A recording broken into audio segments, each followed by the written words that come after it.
Nessa edição do programa Argumento, você é nosso convidado para acompanhar uma conversa com o líder do PMDB aqui no Senado Federal, senador Eunício Oliveira. E o nosso tema é a nova dinâmica do Congresso Nacional.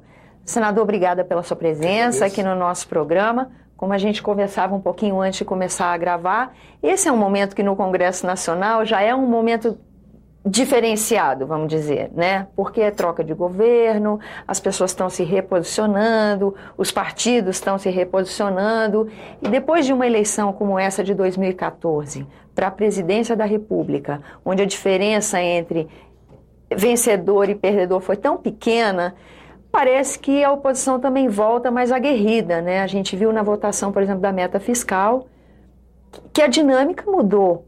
Como é que o senhor, na liderança do PMDB, vê essa situação toda?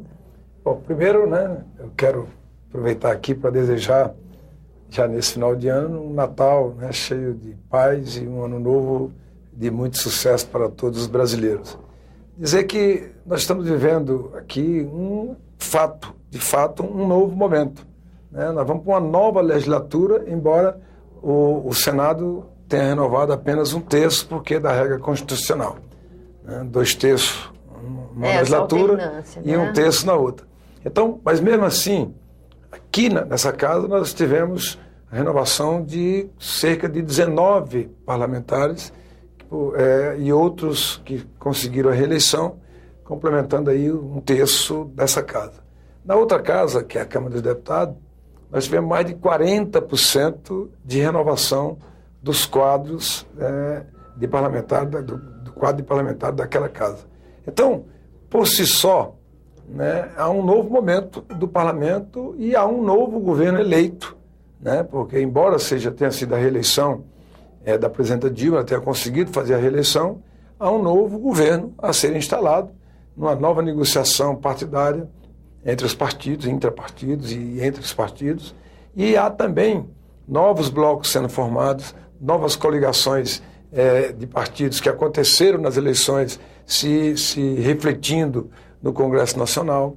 Então tudo pode ser totalmente diferente. É uma nova base que se constitui, né, porque parlamentares que apoiavam o governo não conseguiram a eleição, né, e nós tivemos também uma eleição, que foi uma eleição de 2 turnos muito disputada.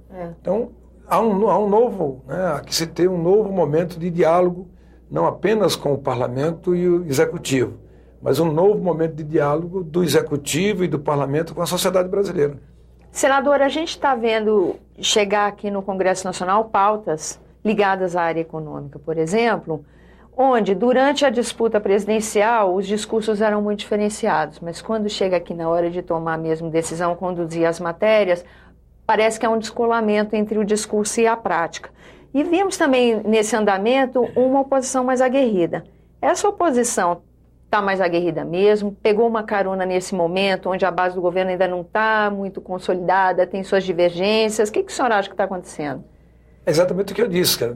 Há um novo momento, né? O governo tem que reabrir o diálogo com o Congresso e tem, obviamente, que ser motivado, né, a fazer uma nova conversa com a sociedade brasileira. Ela está mais encorpada? Claro, é natural que se houve uma disputa muito acirrada, onde os números são quase que iguais, né? Quase um empate técnico. Do ponto de vista eleitoral, você dividiu o eleitor brasileiro. Uma parte ficou de um lado e outra parte ficou do outro. Como a eleição se afunilou, né, no segundo turno, nós tínhamos apenas 2 candidatos. E a diferença, né, foi pequena, né, no final, no resultado final. Então, é natural que a oposição, né, que ainda nem sequer chegou aqui, né, mas essa oposição que já estava aqui, ela tenha se reanimado pela disputa, pelo sentimento das ruas, né, pelo sentimento das ruas, pelo calor das ruas. Eu acabei de disputar a eleição e sei o que significa, né, o sentimento da população. Quando você ganha, aquela parte da população que votou em você, ganha com você. E, muitas vezes, a parte que perde se sente muito mais perdedora do que o próprio candidato. Porque ela participou daquele momento de uma expectativa de que aquele candidato dele, ou dela, que tenha escolhido para votar, fosse eleito. E ele não sendo, o sentimento é muito mais forte, né, de consolidar o voto naquela pessoa que ele votou, do que às vezes no eleito, porque o eleito, como você disse, muitas vezes vai para a televisão, faz um debate e para ganhar as eleições fala coisas que sabe que não vai poder realizar na gestão propriamente dita, porque uma coisa é o sonho, outra coisa é o desejo, outra coisa é o debate, uma coisa é o debate e outra coisa é a prática, é a realidade, a execução do dia a dia, né? Eu vejo governadores e, para lamento meu, né, o governador eleito do meu estado, o primeiro ato depois da campanha, né, na campanha dizia-se que ia fazer como eu imaginava, evitar desperdício, gerir bem os recursos públicos e administrar isso para dar retorno ao que deseja a sociedade, que é o propósito, né? E no dia seguinte ao resultado da eleição, semana seguinte, faz uma reunião e relança, né, uma nova contribuição sobre os cheques, ou seja, uma nova CPMF, quando o Brasil todo sabe que nós vamos passar por um momento difícil no próximo ano, de um ano de acocho, né, de alta de juros, de risco de inflação, né, de dificuldade na geração de ampliação do emprego. Então, nós do PMDB tivemos essa visão aqui dentro do Congresso Nacional para não deixar que o Brasil volte, né, que o Brasil atrase, que o Brasil não tenha essa geração de emprego e de renda que nós temos hoje num patamar bastante equilibrado, que não chega a 7% a taxa de desemprego do Brasil. Quem já viveu aqui, né, durante algum período com taxa de 30%, quase 30% da população economicamente ativa desempregada, sabe o quanto isso, o significado que tem isso, e meu partido tem essa consciência.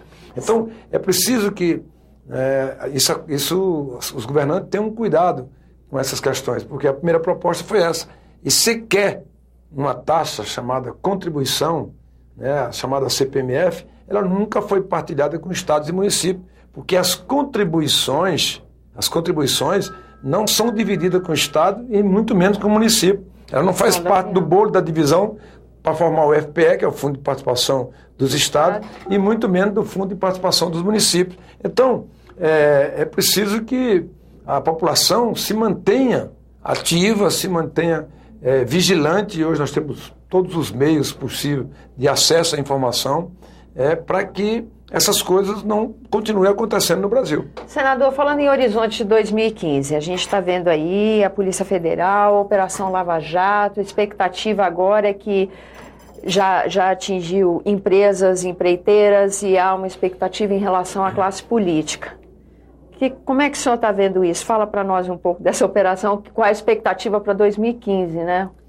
Eu, sinceramente, acho que a expectativa é preocupante, né? Pelo que eu não tenho informações, né? Não conheço as pessoas que estão envolvidas do ponto de vista da empresa, da estatal, mas a expectativa não é uma expectativa animadora, é uma expectativa, né, do ponto de vista, pelo menos do ponto de vista político, que a gente lê nos jornais, que a gente escuta, é que alguns agentes públicos, né, ou agentes políticos, como rebatizaram agora, né, os agentes políticos, possam estar envolvidos nesse processo.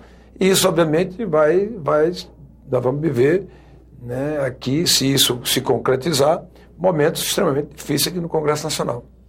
Aí, o papel da sociedade, o papel do Congresso, o Congresso está pronto para uma situação dessa? Porque, pelo visto, o que se avizinha, outros senadores que estiveram aqui conosco falam que é um momento que vai exigir maturidade da sociedade, que vai ser um momento desafiador e delicado. Não tenho dúvida que ele será um momento, se isso acontecer, se isso se confirmar, ele será um momento de muita maturidade, de uma expectativa de que a sociedade vai ficar vigilante, vai acompanhar, né, tudo o que vai acontecer. É como eu disse, os meios de comunicações hoje, né, perpassam a qualquer outra coisa. Então, entre si, e aqui vai haver, se isso se confirmar, um momento de muita dificuldade, onde nós vamos ter que conviver, né, com isso. onde nós vamos ter que tomar posições claras, objetivas. Quem cometeu equívocos, né, lamentáveis equívocos nesse sentido, obviamente que vai ter que pagar por isso. Na sociedade brasileira também vai ter que ter maturidade, nós vamos ter que ter maturidade e equilíbrio, mas ninguém pode botar essa sujeira, se ela se confirmar, para debaixo do tapete. A sociedade não aceita mais isso, e esse será, obviamente, eu não tenho dúvida, a convicção e o sentimento do Congresso Nacional, que essa semana acabou de tirar o mandato de um parlamentar que não se comportou dentro do ponto de vista da ética e do procedimento natural que se deve ter, né, do decoro parlamentar, que deve ter um parlamentar. Não quero fazer juízo de valor, até porque eu não conheço o processo, não acompanhei o processo na Câmara de Deputados, mas o resultado foi a expulsão, né, a retirada, a cassação do mandato de um parlamentar. Então, o Congresso Nacional também tem maturidade para que, em isso acontecendo, em isso se confirmando, tomar as medidas que devem ser tomadas dentro, obviamente, do direito de defesa e dentro do regimento interno das casas e da Constituição Federal. Senador, obrigado pela sua presença aqui no nosso programa. A você que nos acompanha, obrigada pela atenção. Eu sou Tânia Horman e esse é o programa Argumento, e você é nosso eterno convidado a fazer sugestões e críticas ao trabalho da TV Senado. Para isso, 0800 61 2211, ligação gratuita. E se você quiser rever esse ou outro dos nossos programas, senado.leg.br/TV, por onde você também acessa os canais de YouTube da TV Senado. Até a próxima.